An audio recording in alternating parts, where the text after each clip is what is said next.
Hi guys, and welcome back to TomTalks. And today we've got our men's football monthly roundup. In fact, we're filming this the same day we uploaded the last one, so technically it has been a month. But yeah, I am a bit late to this one. Again, same as last month. Busy times with the Brit Awards and all sorts, and busy time over at Industry Me. Yeah, let's get straight into it. We're going to talk about Manchester United this month. We're going to talk about the title race, the Champions League playoffs, the FA Cup. Yeah, let's get into it. So, for United, been a bit all over the place, really. We drew 1-1 with West Ham. Benjamin Sesko with a late equaliser. It was a fantastic finish. Casemiro also had a header ruled out for offside. Not a great performance by United. West Ham, who have been really good in this period, I've got to say, did take the lead. But fair play to United. We got a point, and again, it was a result that we dug out and managed to get over the line. As I said about the Fulham game, it was one of those ones where the team of old wouldn't have got this result. But we got over the line. We got it. Decent point. After this game, we then played Everton, and Everton made it really hard for us, defended really doggedly, really rugby-like in their corners, in the way they were attacking us and defending. Sen Lemans made some fantastic saves during that game, really good performance from him.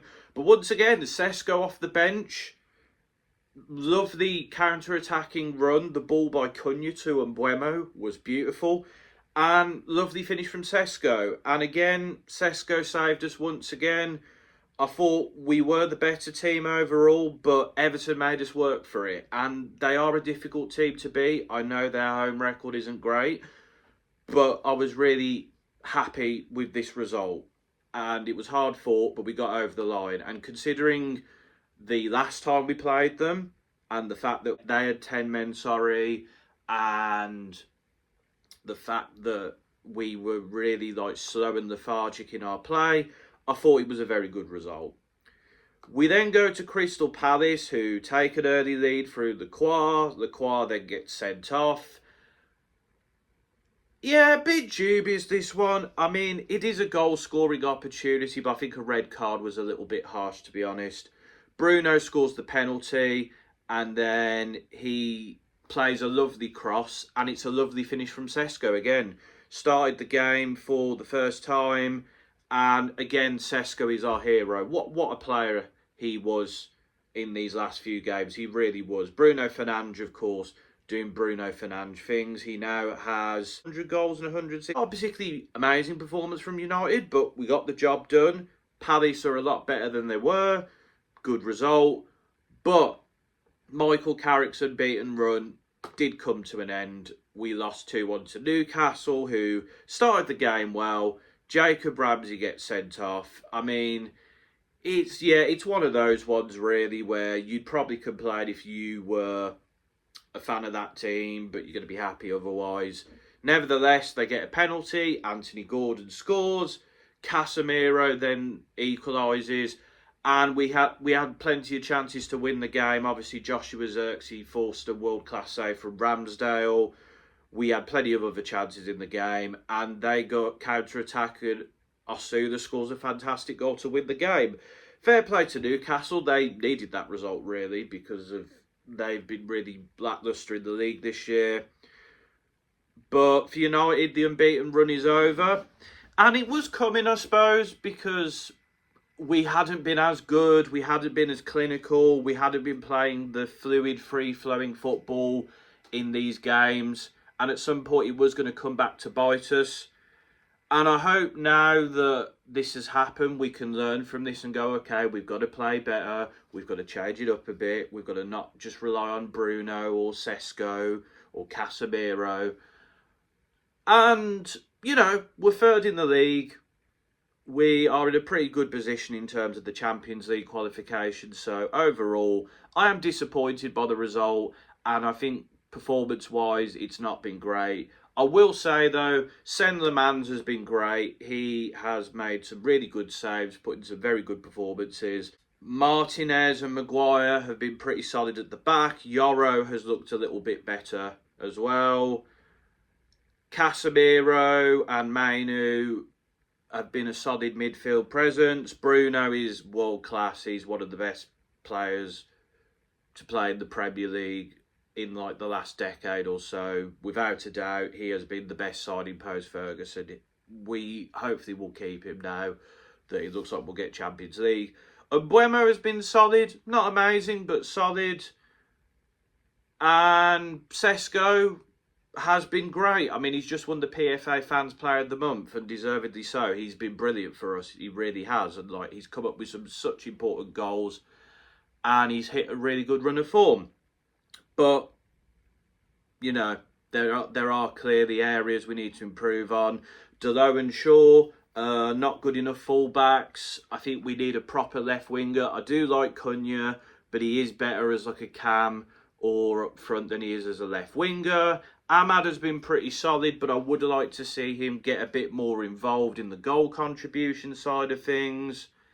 And realistically, like the players we were bringing off the bench against Newcastle, Agati, Tyrell Malacia, Xerxes, these players are not good enough. You know, Xerxes, to his credit, is decent. He had a bit of an impact, but like we need to improve our bench next year. It's as simple as that. We need much better squad depth. We had like, you know, loads of youngsters, a player who nobody wanted, so he's on our bench. Agati's obviously someone who needs to go. He's not good enough. Xerxes, I think, is the same. But overall, I'm not too mad with United. I just think the performances need to be better. We need to be a bit more clinical in attack. And we'll see where we go from there. And I'm not going to lie, we've got 2 games for the rest of the month. We got Villa at home on Sunday. Probably a good time to be playing Villa, to be honest. They're not in good form at all. I think we will win this one. I think Villa will make it difficult. I think they'll know how important this game is. And I think they've got John McGinn coming back. They might have some other players coming back into the squad as well. But I think we'll get the result. At Bournemouth away, Bournemouth are playing a lot better. It's going to be a difficult one. I think we can win that game, to be honest, though.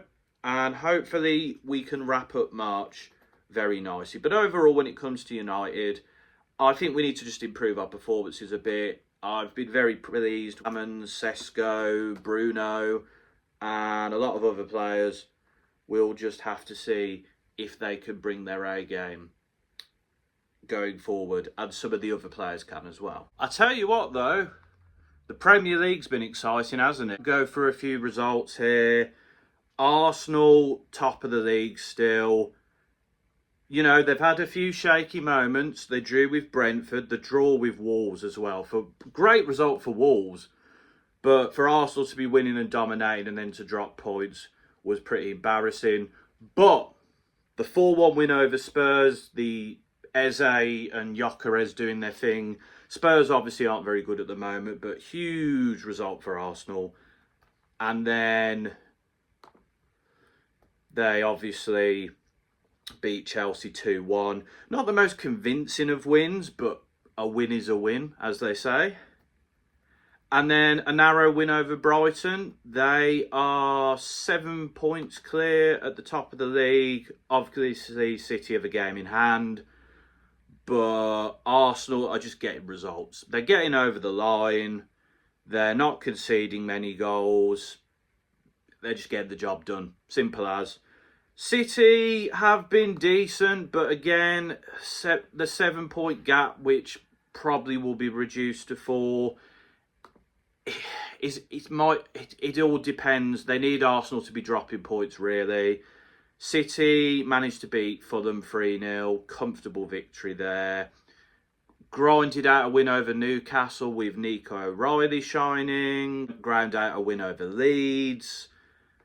1-0. And then, of course, they drew with Forest. Great result for Forest, by the way. But for City, that is a very disappointing way to drop points. Semenyo, he obviously has been fantastic for them, but Haaland's drop-off has kind of coincided with City's drop-off. You know, Semenyo and Gehi have continued to prove to be good signings. Shirky's obviously been very good. Nico O'Reilly has his moments too. But when Haaland doesn't step up, you know, they're relying a lot on Semenyo. Marmoush has good games, but isn't consistent enough. I feel like this City side aren't quite there. And I don't think they quite have the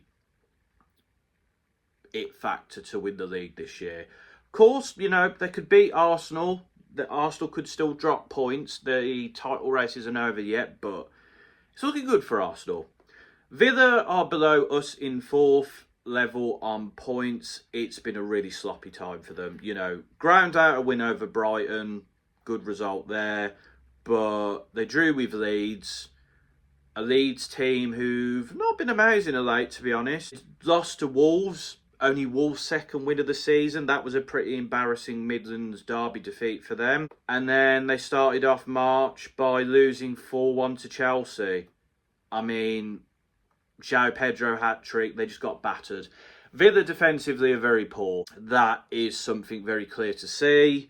Morgan Rogers is trying his best to hold that team together. I think Tammy Abraham has been a decent little signing, but Watkins struggling has not been good. The injuries has not been good. They're really missing McGinn and Tielemans, particularly in that midfield. The sale of Daniel Marlon, I think that's a huge mistake on their part. I really do. And they need to be careful now because they're below us in the league. And Chelsea are 3 points behind them, as are Liverpool. And do you know what? They could miss out on Champions League. I mean, obviously they've got Europa League to go as well. And they've got a good chance in that competition. But one win in their last 6 isn't good enough from Villa. Simple as really. 48 points apiece for Chelsea and Liverpool. Chelsea, of course, drew with Leeds.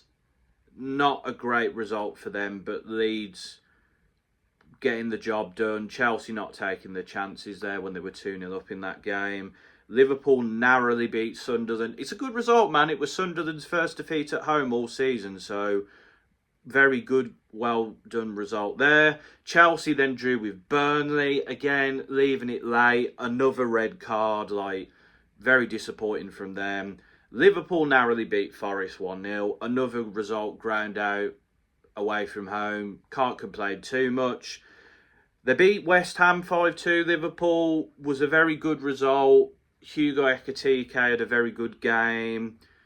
You know, West Ham are a decent side. So to beat them by that scoreline, very impressive. Chelsea, of course, lost to Arsenal. Again, just not quite good enough for them. Chelsea, of course, battered Villa. And then Liverpool lost to Wolves 2-1. Very, very disappointing result. Liverpool have been getting very lucky in a lot of games. And the Wolves game was them sort of being caught up on. A bit like United, really. This Liverpool team are not at the races, really. And I just feel like the teams above them are just a bit better. I think they might get a bit lucky with Villa's fall off, but this Liverpool team's just not good enough. Defensively, they get exposed too often. That midfield isn't compact enough.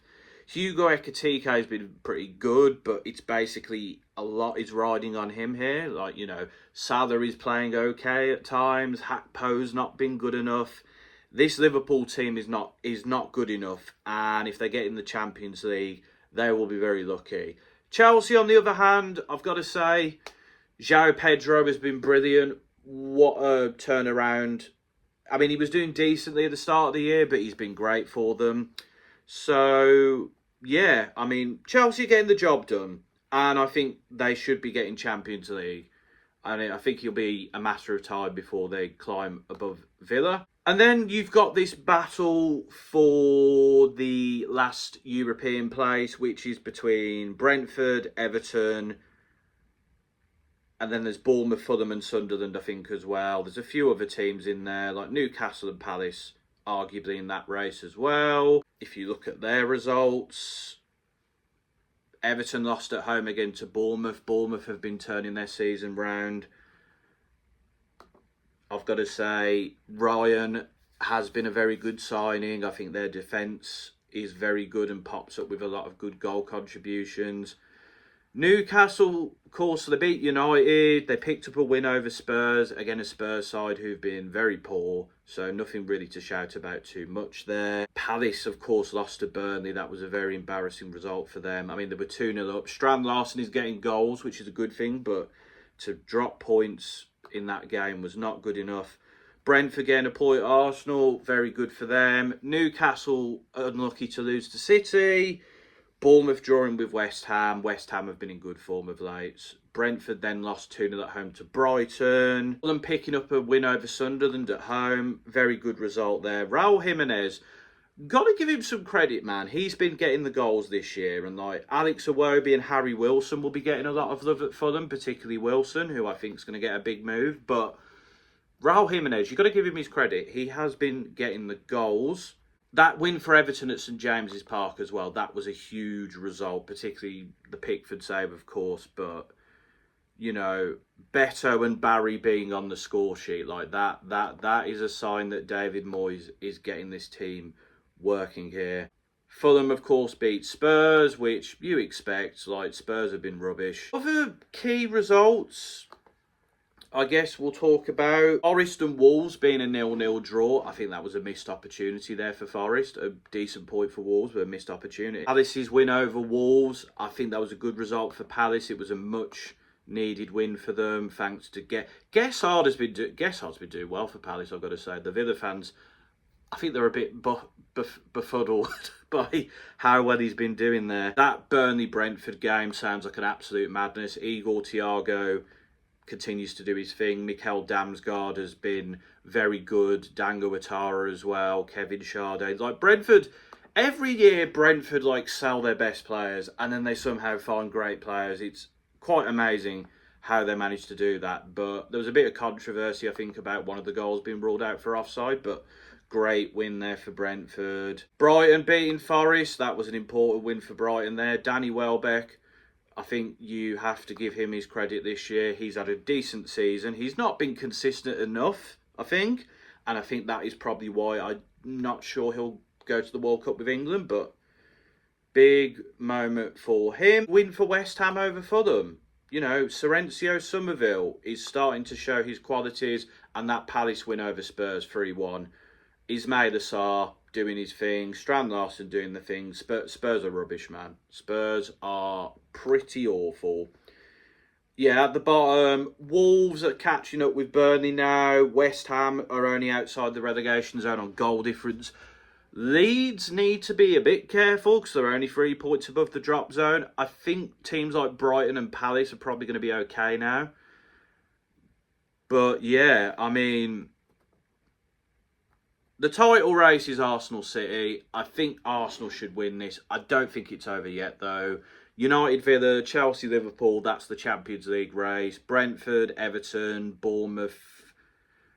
Fulham and Sunderland are in there, as are Newcastle, but I kind of feel like Fulham and Sunderland maybe are quite happy with mid-table. And they're like at the bit, like the fact that they kind of limply went out of the FA Cup, which we'll get on to, I think kind of shows their state of mind. Wolves, I don't...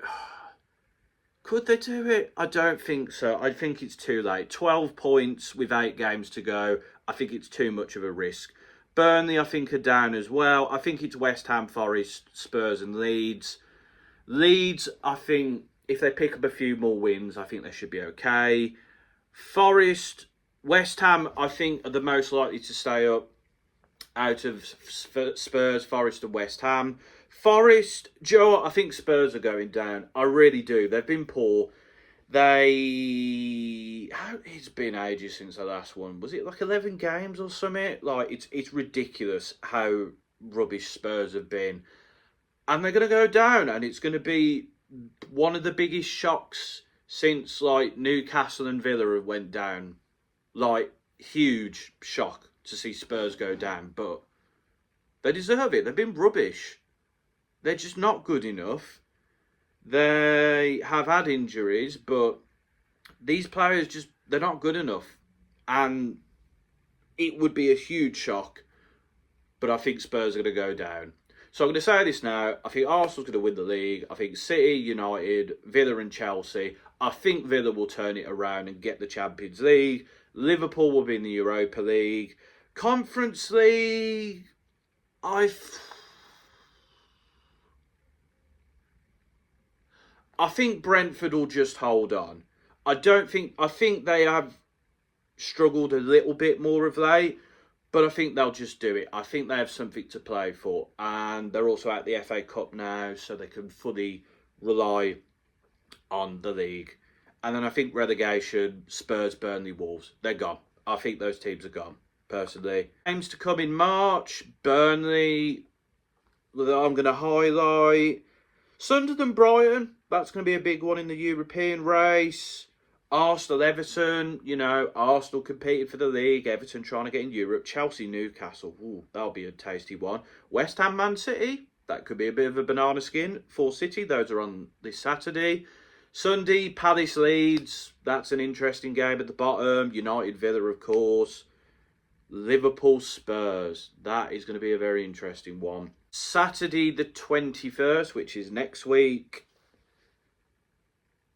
we will keep an eye on Everton, Chelsea, Leeds, Brentford, Villa, West Ham. That'll be an interesting one. We got the Tyne-Wear derby, big game for both teams in the European race, and Spurs, Forest, a relegation 6-pointer. You wouldn't have thought that at the start of the season, but the Prem's been exciting this year.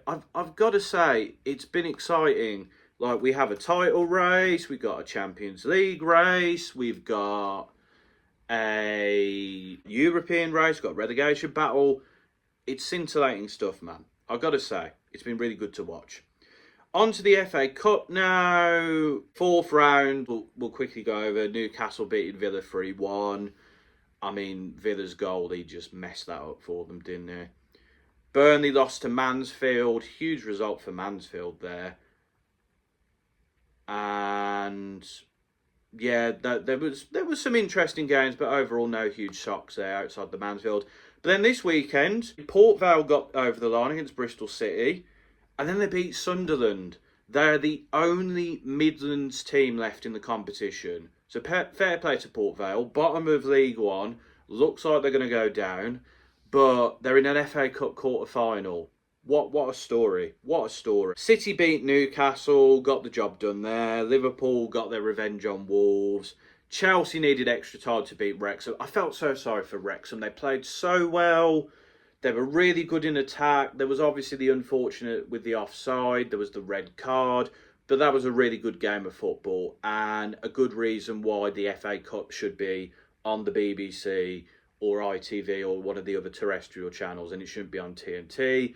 Arsenal had a bit of a difficult one, but they got over the line against Mansfield. Leeds comfortably beat Norwich, and Southampton are the only other non-Prem team left. They beat Fulham. And then we had a corker of a game last night. Bowen and Igor Thiago doing their thing, but West Ham beating Brentford on penalties 5-3. And the quarterfinals will be in April. Chelsea, Port Vale. What a game for Port Vale. City, Liverpool is going to be a nice one. Arsenal away at Southampton and West Ham versus Leeds. So we got some good quarterfinals to come. And, at least one of the non-big Prem teams is going to go through. Could Port Vale pull something off, though, against Chelsea? We'll have to see. It's going to be exciting. I can tell you that much. We've also got the League Cup final between Arsenal and City next weekend. That's going to be tasty. Who's going to win? I don't know. I have a feeling City might, because, Pep Guardiola loves this competition. He knows how to get a result. But if Arsenal take this game seriously, if they do what they do, they could win. Are they going for the quadruple? We'll have to see. Finally, we have the Champions League. And yeah, we had the knockout round playoffs. Newcastle very comfortably dispatched of Carrier 9-3 on aggregate. Big win. Bodo Glimt knocked out Inter Milan. Huge result. The Italian teams have been really disappointing this season in the Champions League, I've got to say. But for Bodo Glimt, who, were in the semi-finals of the Europa last year, they'd got their first ever Champions League wins this year, to get through to the last 16, you've just got to give I can't give you a round of applause because I've got a laptop in my hand, but I'll give you a knee tap. Bayer Leverkusen got over the line against Olympiacos. Good result for them. Atletico Madrid comfortably beat Club Brugge. Not a huge, but Club Brugge gave them a game in the first leg, got to say. Real Madrid beat Benfica, and Vinicius Jr. did his thing. It's really a shame what happened in this game with what was said by the Benfica player. Whatever he said, whether it was racist or homophobic, is wrong. It shouldn't be happening in football. I think the way Vinicius Jr. was treated, the excuses that were made for what was said, is disgusting. And it's again another example that racism needs to be taken more seriously in football, in society, in general. This shouldn't be still happening now. Obviously, politically speaking, and I know we're predominantly talking about football here, but politically speaking, these kind of things are becoming more acceptable now. If you look at, the UK or France or Germany, the US, anywhere, these kind of things are becoming more acceptable now, or more out in the open, less, behind closed doors. And, we've got to say something about it. We have got to tell these people this is wrong, and we've got to educate them. Simple as. And people who do this need to be punished. They need lengthy bans.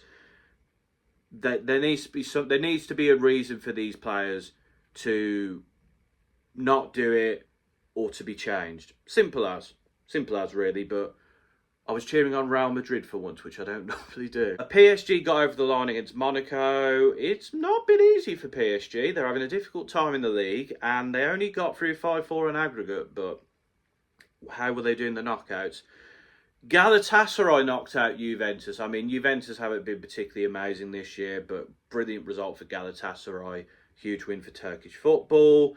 And Atalanta beat Dortmund 4-1 to win 4-3 on aggregate. The only Italian team in the last 16, so Atalanta flying the flag.